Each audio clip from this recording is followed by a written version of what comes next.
ব্রাজিলের খেলা আবার কবে হবে, কখন, প্রতিপক্ষ কে? চলুন বিস্তারিত শুরু করা যাক। আর ফুটবল বিশ্বের নতুন খবরাখবর পেতে চ্যানেলটি সাবস্ক্রাইব এবং লাইক দিয়ে পাশেই থাকুন।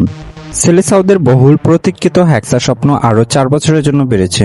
2002 সালে ব্রাজিল পঞ্চমবারের মতো বিশ্বকাপের মুকুট জিতেছিল। এরপর কেবল ষষ্ঠ শিরোপার অপেক্ষা। দেখতে দেখতে 24 বছর কেটে গেল, ব্রাজিলের শোকেজে ওঠেনি শিরোপা। এবারও ব্রাজিল ব্যর্থ, ফলে অপেক্ষাটা বেড়েছে 28 বছরে। 2030 সালে পরবর্তী বিশ্বকাপে ব্রাজিল কী করবে তার সময় বলে দেবে। তবে সেই আলোচনা আপাতত তুলাই থাক।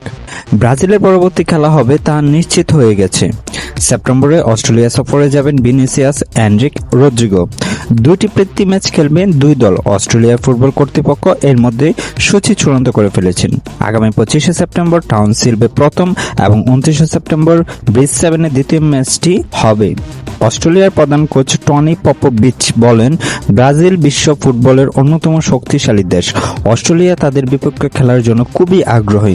তিনি আরও বলেন, ভবিষ্যতে নিজেদের আরও শক্তিশালী করে তুলতে নিয়মিত শীর্ষ পর্যায়ের প্রতিপক্ষের বিপক্ষে খেলতে চাই। তাই এমন ম্যাচে নিশ্চিত হওয়া আমি খুবই আনন্দিত। 1988 প্রথম দেখার পর দুই দল এখন পর্যন্ত 11 বার মুখোমুখি হয়েছে।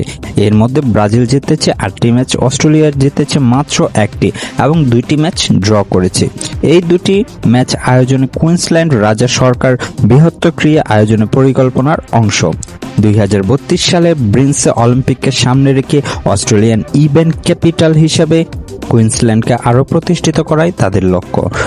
নরওয়ের কাছে 2-1 গোলে ম্যাচ হেরে বিশ্বকাপের রাউন্ড অফ 16 থেকে বাদ পড়ে নেইমার ভিনিসিয়াসের চোখের জলে বিদায় নেয় বিশ্বকাপ মঞ্চ থেকে। 28 বছরের অপেক্ষা ফুরাতে সামনে আরও 4 বছর তাদের কঠিন পরীক্ষা দিতে হবে, তা বলার অপেক্ষায় রাখে না।